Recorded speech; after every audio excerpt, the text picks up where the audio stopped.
Hello friends. तो आज हम लोग शुरू करने जा रहे हैं class 11th computer science chapter 1 का 5th part micro processors. In earlier days, computer CPU used to occupy a large room or multiple cabinets. However, with the advancement in technology, the physical size of the CPU has reduced and it is now possible to place CPU on a single microchip only. तो पहले जो CPU थे उनका size एक room के बराबर होता था या कम से कम एक कैबिनेट के बराबर तो होता ही था। लेकिन जैसे जैसे टेक्नोलॉजी बढ़ी है, सीपीयू को छोटे से माइक्रो चिप पर लाने में सफलता मिली है, इससे पूरे कंप्यूटर का साइज भी कम हो गया है। अ processor CPU which is implemented on a single micro chip is called micro processor. एक ऐसा प्रोसेसर जो कि एक सिंगल माइक्रो चिप के ऊपर ही लगा दिया जाता है या उसमें फिट कर दिया जाता है, उसी को हम लोग बोलते हैं micro processor. Nowadays, almost all the CPUs are microprocessor. अब आज के दिन में लगभग सारे CPU ही माइक्रो प्रोसेसर होते हैं।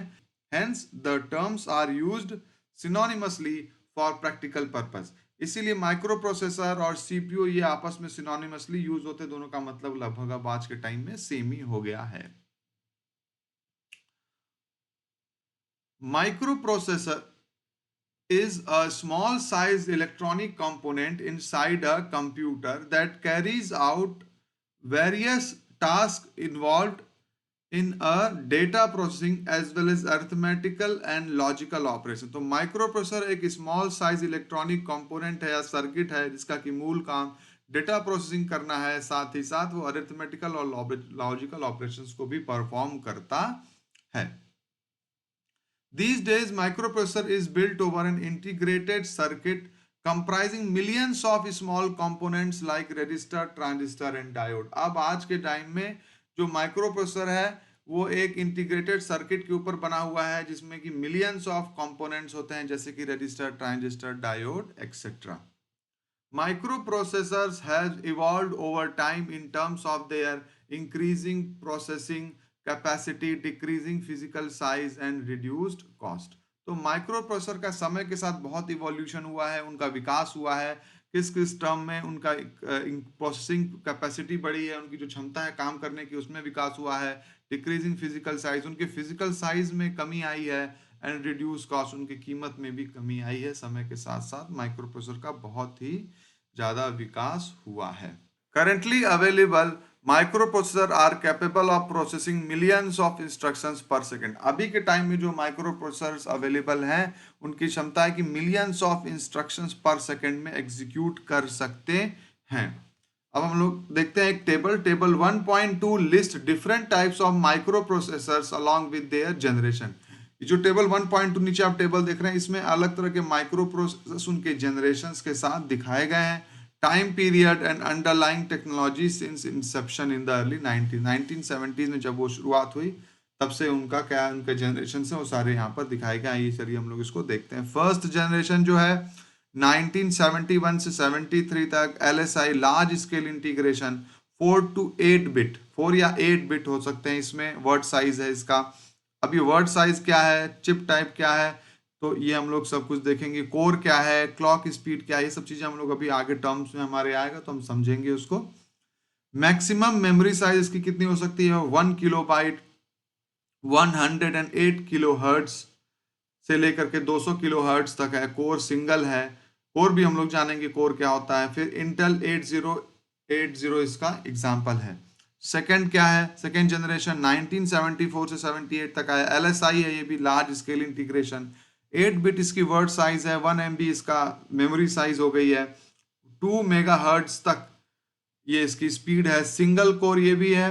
मोटोरोला 6800, इंटेल 8085, ये जो कंपनियां हैं इनका उस वक्त ये माइक्रोचिप या माइक्रो प्रोसेसर बनाती थी। थर्ड जनरेशन है जो 1978 से 80 तक है। VLSI हो गया, very large scale integration. 16 bit इसका वर्ड साइज आ गया है। 16 MB मेमोरी स्पेस हो गई है। 4 मेगाहर्ट्ज से लेकर के 6 मेगाहर्ट्ज तक का इनका स्पीड काउंट है। और ये इनका सिंगल कोर है, ये भी इंटेल 8086 इसका एग्जांपल है। फोर्थ जनरेशन में क्या है, 1981 से लेकर 95 तक VLSI very large scale integration.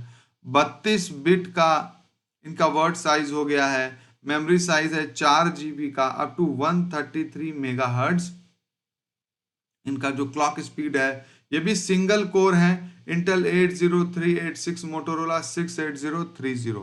ठीक है, ये दो इनके एग्जाम्पल हैं। फिफ्थ जनरेशन है इसके बाद 1995 till date SLSI, super large scale integration, 64 bit इनका वर्ड साइज हो गया है, 64 GB मेमोरी साइज है, 533 मेगाहर्ट्ज से लेकर के 34 गीगाहर्ट्ज तक का इनका क्लॉक स्पीड है। ये मल्टी कोर हो चुके हैं। अब ये पेंटियम, सेलेरॉन, जियोन, ये सब इनके एग्जांपल्स हैं।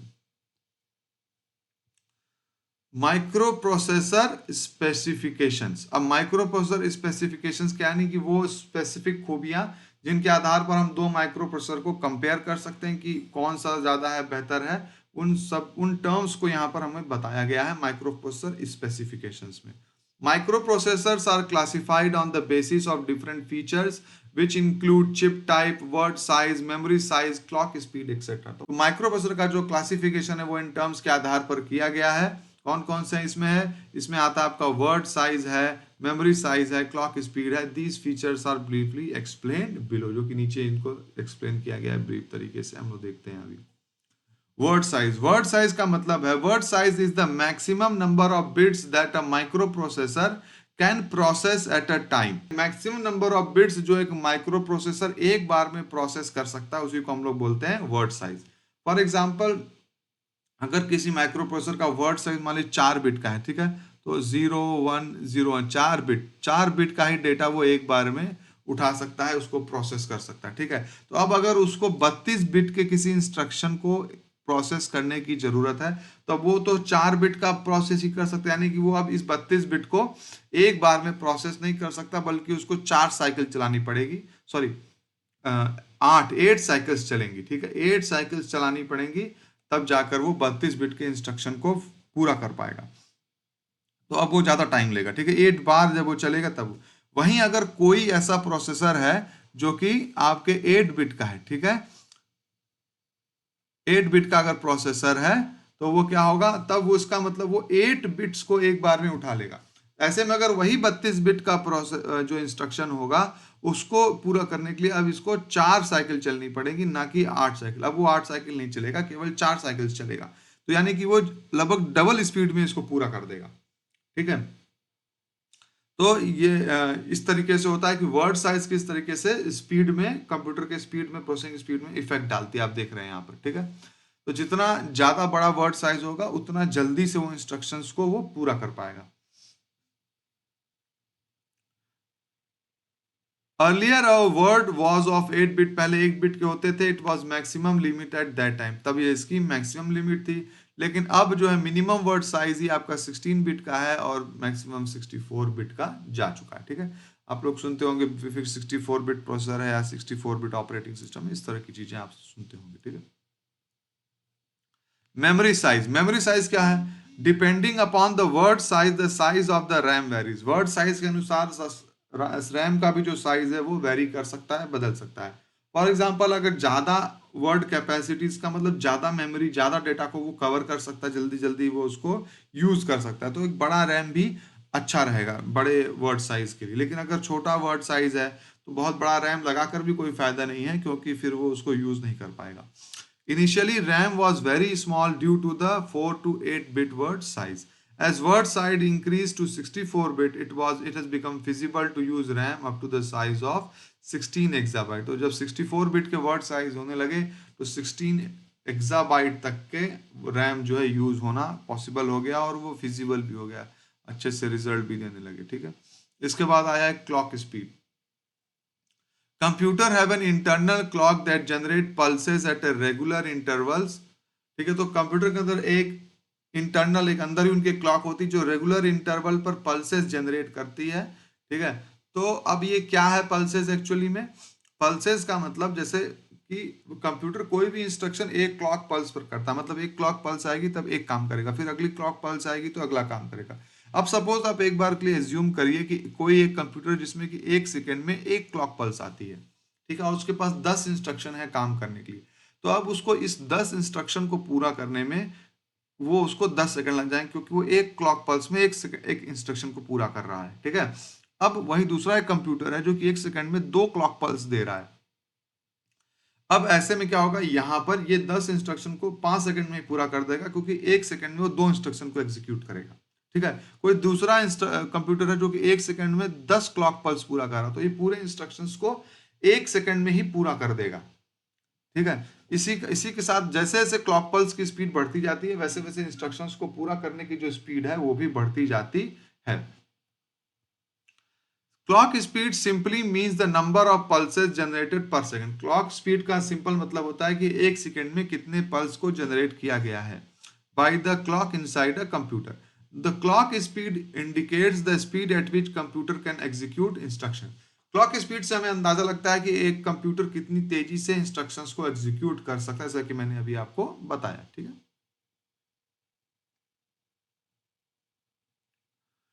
Earlier it was measured in hertz and kilohertz. पहले इसको हर्ट्ज और किलोहर्ट्ज में मेजर करते थे, but with advancement of technology and chip density it is now measured in gigahertz. लेकिन अब ये गीगाहर्ट्ज में मेजर करने लगे। इसमें टेक्नोलॉजी का तो एडवांसमेंट है ही है, चिप डेंसिटी का भी एडवांसमेंट है। चिप्स अब छोटी होने लगी हैं, तो क्लॉक पल्स को पहुंचाने में कम समय लगता है, तो जल्दी जल्दी क्लॉक पल्स भी होने लगी हैं, ठीक है। इसके बाद आता है कोर। कोर क्या है? Core is the basic computation unit of CPU. Core जो है सीपीयू की बेसिक कंप्यूटेशन यूनिट है, यानी कि जैसे वो वाला पार्ट कंप्यूटर का जो वास्तव में कंप्यूटेशन यानी कि गणना कर रहा है, कैलकुलेशंस कर रहा है, ठीक है। तो पहले क्या था सिस्टम, सिंगल कोर। तभी आप ऐसे समझिए जैसे हमारे बहुत सारे इंस्ट्रक्शंस लाइन से लगे हुए हैं और एक ही काउंटर है काम करने का, ठीक है। जैसे मान लीजिए टिकट पे बहुत सारे लोग लाइन से लगे हैं टिकट लेने के लिए, और एक ही काउंटर पर टिकट मिल रहा है, तो ऑब्वियसली बात है वेटिंग लंबी होगी। जब सबका नंबर आएगा तब जाकर उनको टिकट मिलेगा, उनका यानी कि वो इंस्ट्रक्शन एग्जीक्यूट होगा। अब इसके बजाय क्या कर दिया गया, डुअल कोर कर दिया गया, 2 काउंटर खोल दिए गए। तो ऑब्वियसली अब जो वेटिंग टाइम है सबका कम हो गया, ठीक है। अब वेटिंग टाइम कम होने से क्या हुआ कि कुछ लाइनें अब यहाँ जो कट के लाइनें यहाँ से आ रही, इनका वेटिंग टाइम कम हो गया। ऐसे 4 कोर होंगे तो और जल्दी वो एग्जीक्यूट होगा, ओके। तो इसी तरीके से कोर काम करता है, यानी कि जो अगर एक कोर होगा तो थोड़ा ज्यादा टाइम लगेगा, 2 कोर होंगे तो और कम टाइम, 4 कोर होंगे और जल्दी काम होगा। Earlier processor had only one computation unit thereby capable of performing only one task at a time. पहले क्या था कि केवल एक कंप्यूटेशन यूनिट होती थी कंप्यूटर्स के पास, इसलिए वो एक बार में केवल एक काम कर पाते थे।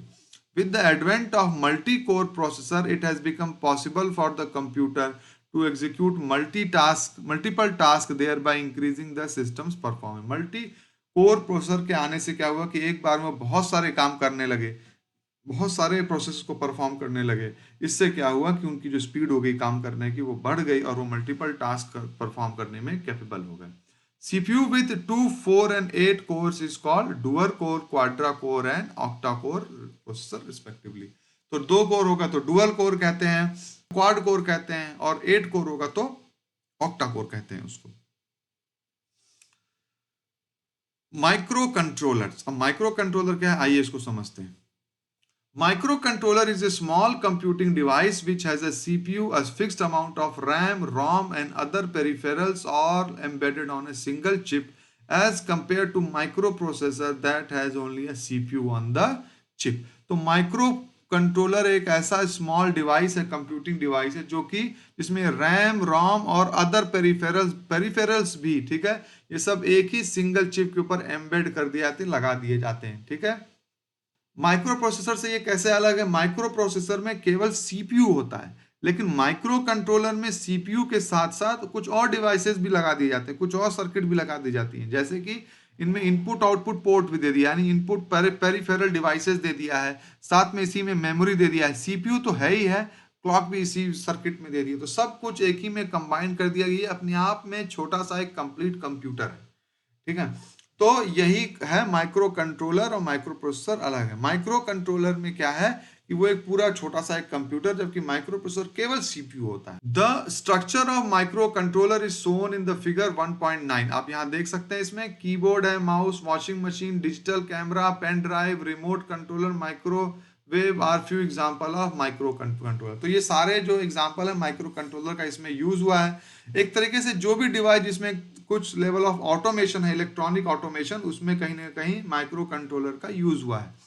as these are designed for specific task only, hence their size as well as cost is reduced. अब ये कोई जनरल पर्पस प्रोग्रामिंग के लिए तो इनको बनाया नहीं जाता, एक पर्टिकुलर काम होता है, एक पर्टिकुलर डिवाइस को चलाना इनका काम होता है, तो इसलिए इनका कॉस्ट भी कम होता है और साइज भी कम होती है उसी हिसाब से. Because of very small size of the microcontroller, it is embedded in another device or a system to perform a specific functionality. अब चूंकि इनकी साइज कम है तो इसीलिए ये किसी छोटे से डिवाइस में डाल दिया जाता है ताकि जो खास काम जिसके लिए इनको बनाया गया है वो उसको कर सके. जैसे आपके घड़ी में डाल दिया तो आपके जो वॉच है उसको रिस्ट वॉच, उसमें जो भी कैलकुलेशन होते हैं वो कर सकते हैं. आपके फोन में डाल दिया, आपके वॉशिंग मशीन में डाल दिया, फिर आपके हीटर में डाल दिया, किसी अलग चीज़ों में डिवाइस में डाल देते हैं तो उनका जो काम होता है पर्टिकुलर वही वो काम करते हैं. For example, the micro controller in a fully automatic washing machine is use to control the washing cycle without any human intervention. तो एक फुली ऑटोमेटिक वॉशिंग मशीन में जो माइक्रो कंट्रोलर लगा होता है उसका काम क्या होता है, पूरी वॉशिंग साइकिल को कंट्रोल करना विदाउट ह्यूमन इंटरवेंशन. वो बिना किसी ह्यूमन इंटरवेंशन के इसको कंट्रोल करता है. ठीक है.